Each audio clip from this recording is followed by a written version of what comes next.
Assalamualaikum warahmatullahi wabarakatuh. Di sini saya akan memaparkan materi pengembangan bahasa Indonesia dan beberapa pedoman dalam standarisasi bahasa di sepanjang sejarah. Pengembangan bahasa Indonesia.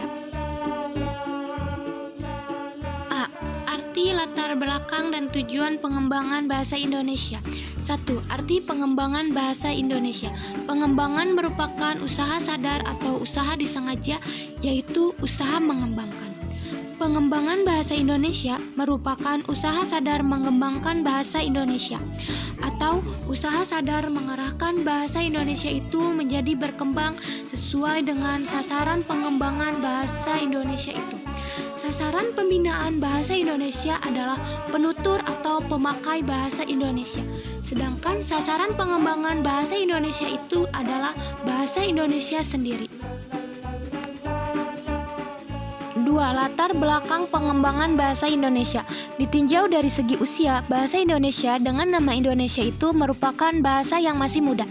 Coba bayangkan, dia diakui sebagai bahasa nasional baru tahun 1928 yang ditandai oleh lahirnya Sumpah Pemuda pada tanggal 28 Oktober 1928. Sejak itu pula nama Indonesia dipakai sebagai nama bahasa tersebut yang sebelumnya dikenal dengan nama bahasa Melayu. 3. Tujuan pengembangan bahasa Indonesia. Pengembangan bahasa Indonesia bertujuan agar bahasa Indonesia berkembang menjadi bahasa yang satu, baku, modern, dan cendekia. B. Fungsi pengembangan bahasa Indonesia. 1.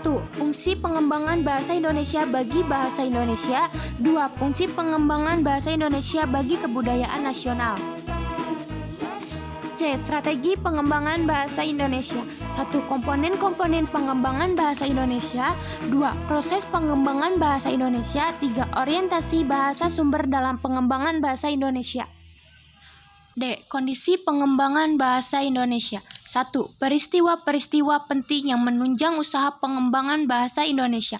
2. Ketimpangan-ketimpangan pengembangan bahasa Indonesia. 3. Program-program pengembangan bahasa Indonesia. E. Pihak-pihak yang terlibat dalam pengembangan bahasa Indonesia. 1. Pusat Pembinaan dan Pengembangan Bahasa. 2. Fakultas Sastra di universitas-universitas. 3. Lembaga-lembaga pendidikan yang memiliki program pendidikan bahasa. F. Hasil-hasil pengembangan bahasa Indonesia. Terwujudnya bahasa yang satu, modern, baku, dan cendekia dalam berbagai bidang kehidupan pemiliknya. Selanjutnya tentang beberapa pedoman dalam standarisasi bahasa di sepanjang sejarah.